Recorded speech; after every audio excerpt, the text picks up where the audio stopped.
آدم علیہ السلام کو پیدا کرنے کے بعد اللہ نے آدم علیہ السلام کو جنت میں رکھا. جنت میں.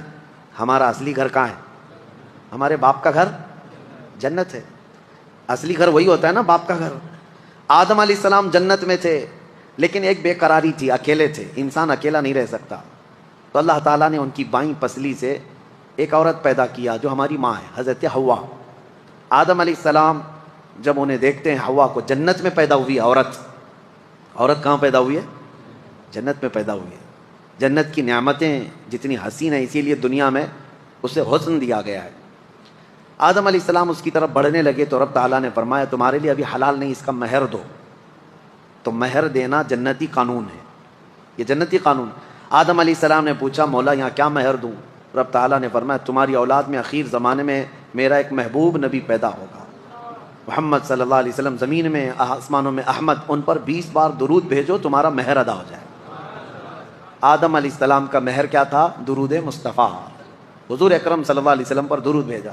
اب حضرت حوا اور آدم علیہ السلام ساتھ ساتھ رہ رہے تھے، اچھے خاصے رہ رہے تھے، لیکن ایک آرڈر تھا ان کو دونوں کو، لا تقربا هذه الشجرہ. ایک درخت کی طرف اللہ نے حکم فرمایا تھا اس کے قریب مت جانا. وہ درخت جنت میں ہے، لیکن اللہ کی حکمت منع کیا گیا تھا قریب مت جانا اس درخت کے. اگر جاؤ گے تو پھر غلط ہو جائے گا، غلط ہو جائے گا. تو وہ نہیں جاتے تھے. اب شیطان کا جو مقابلہ شروع ہوا انسان کو گمراہ کرنے کا، تو وہیں سے شروع ہوا. ابلیس جو ہے آسمانوں پر جاتا تھا اس وقت، اور فرشتوں کے بیچ اس کا آنا جانا سب لگا تھا. تو وہ جنت کے دروازے تک گیا اور دونوں کو بلا کر کے بات چیت کرنے لگا. ان کی تعریف کیا، کیا نعمتیں ہیں آپ کی، بہت خوبصورت زندگی ہے، لیکن مجھے اندیشہ ہے، ڈر ہے کہ آپ کو اللہ نکال نہ دے جنت سے. تو گھبرا گئے. کہا کیوں نکالے گا اللہ تعالیٰ؟ کہا اس لیے کہ وہ درخت جو ہے اسی کے اندر حکمت ہے، وہ جو کھا لے گا اس کا پھل وہ ہمیشہ جنت میں رہے گا. نہیں کھائیں گے تو نکلنا پڑ سکتا ہے. اس نے ایسی پٹی پڑھائی، یعنی جس کو کہتے ہیں گمراہ کرنے کے طریقوں کے ساتھ. آدم علیہ السلام کے پاس اس نے اس طرح کہا. آدم علیہ السلام پھر بھی منع کرتے رہے، نہیں میرے رب کا حکم ہے میں نہیں کھاؤں گا. لیکن بی بی حوا نے کہا آپ نہیں کھائیں گے، میں توڑ کے لاتی ہوں، میں توڑ کے لاتی ہوں، پھل کھا لیں گے دونوں. اللہ نے قریب جانے سے منع کیا، کھانے سے منع تھوڑی نہ کیا. یہ بھی شیطان کی دلیل تھی، شیطان کی دلیل. کچھ لوگوں کے پاس ابھی ایسی منطق ہوتی ہے، لفظوں کی منطق. یہ نہیں کہا، یہ نہیں کہا، مقصد کیا ہے اس کا وہ تو پتہ ہے. تو حضرت حوا نے کہا میں توڑ کر کے لاتی ہوں. وہ توڑ کر کے لے بھی آئی. وہ کس چیز کا پھل تھا واللہ عالم. درخت سے پھل لے کر کے آئی. آدم علیہ السلام نے آدھا کھا لیا، وہ بھی آدھا کھا لی. جیسے کھائے ان کے کپڑے اتر گئے، جنت میں ہی سے لباس اتر گیا پورا. وہ گھبرائے بہت زیادہ. شیطان اپنا کام کر چکا تھا، وہ چلا گیا. تو وہاں تو درخت تھے جنت کے، ان درختوں سے انہوں نے پتے لیے اور اپنے جسم کو چھپایا.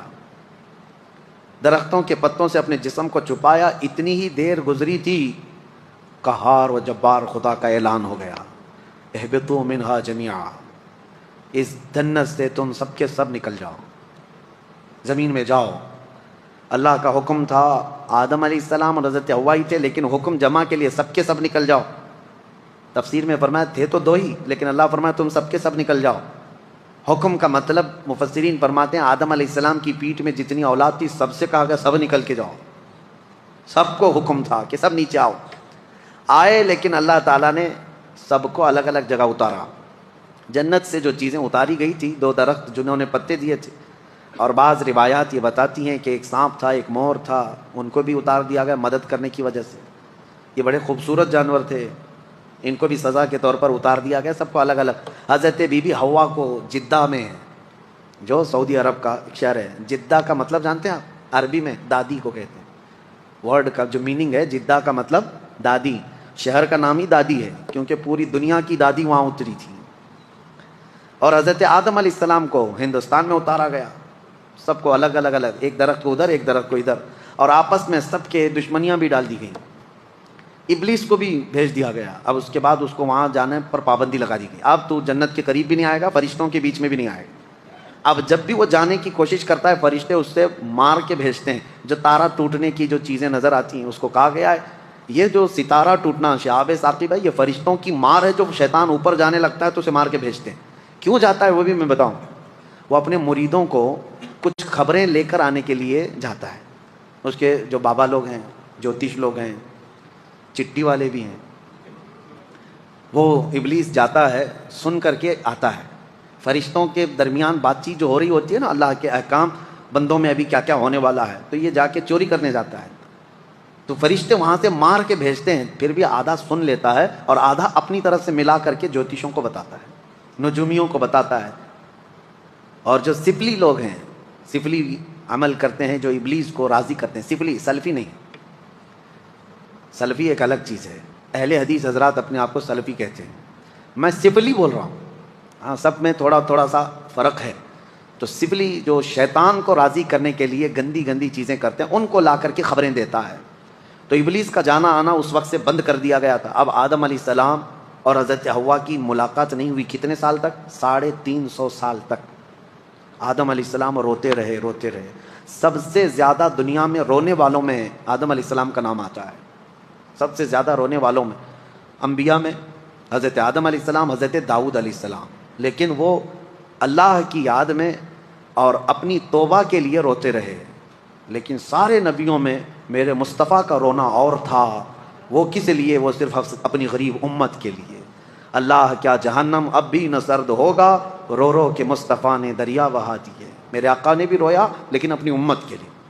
اب 350 سال کے بعد، اب میں اپنی بات سمیٹ رہا ہوں، 350 سال کے بعد آدم علیہ السلام کو ایک بات یاد آئی کہ جب ان کی روح ڈالی گئی تھی جسم میں، تو آنکھیں جیسے کھلی، آسمان کے ہر دروازے پر، جنت کی ہر دیوار پر انہوں نے ایک نام دیکھا تھا، لا الہ الا اللہ. حضور صلی اللہ علیہ وسلم کا نام وہاں پر احمد ہے.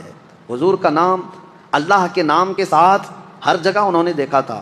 آدم علیہ السلام نے 350 سال کے بعد یوں عرض کیا، اے مولا، جو نام تجھے سب سے زیادہ پسند ہے، جس نام کو تو نے اپنے نام کے ساتھ رکھا ہے، اس کے وسیلے سے عرض کرتا ہوں میری توبہ قبول فرما.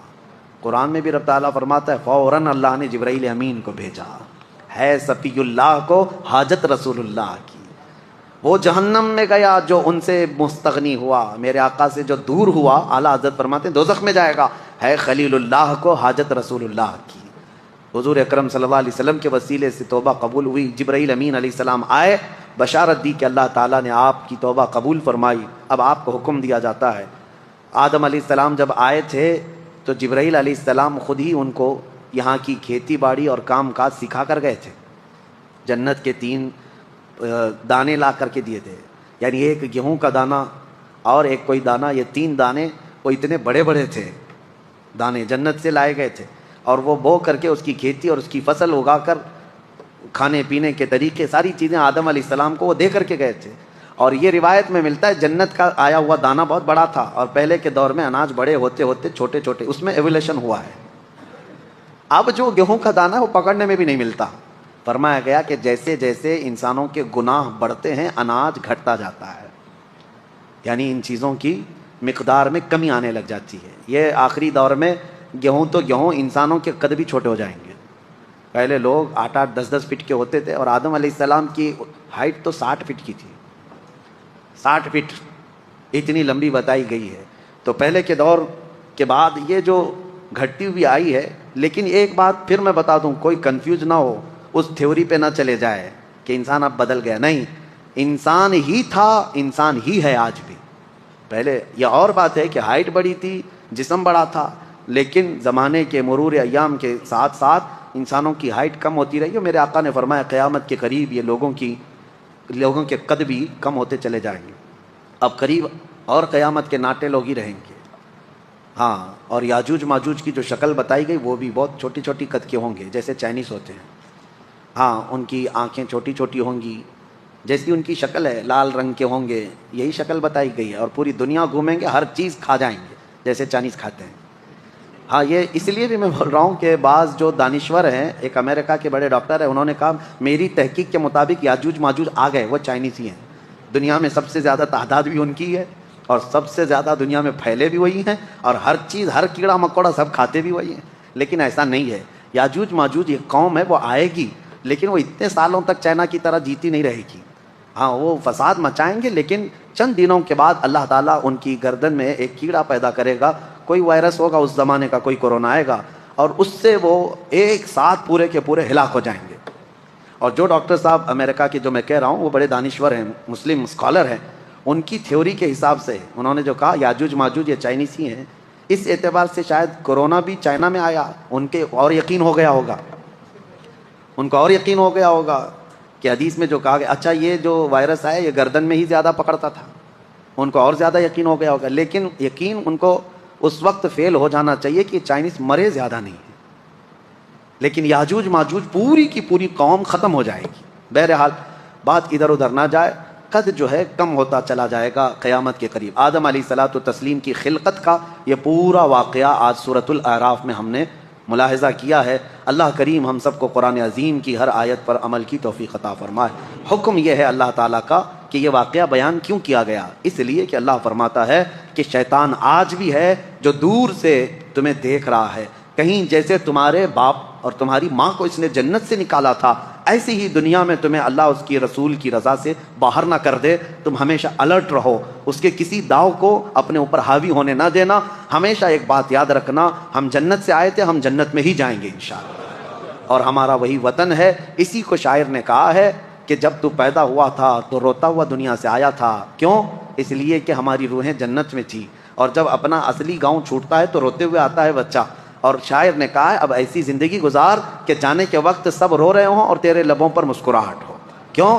اس خوشی سے تم مسکراتے ہوئے جاؤ کہ اپنے اصلی وطن جا رہا ہوں، اپنے گاؤں جا رہا ہوں اور ہمارے باپ کے گھر جا رہا ہوں۔ اللہ کریم ہم سب کی قسمت میں جنت عطا فرمائے۔ رمضان کی برکت سے اللہم انا نسألک الجنت ونعوذ بک من النار، اللہم انا نسألک الجنت ونعوذ بک من النار، اللہم انا نسألک الجنت ونعوذ بک من النار۔ وآخر دعوانا ان الحمد للہ رب العالمین۔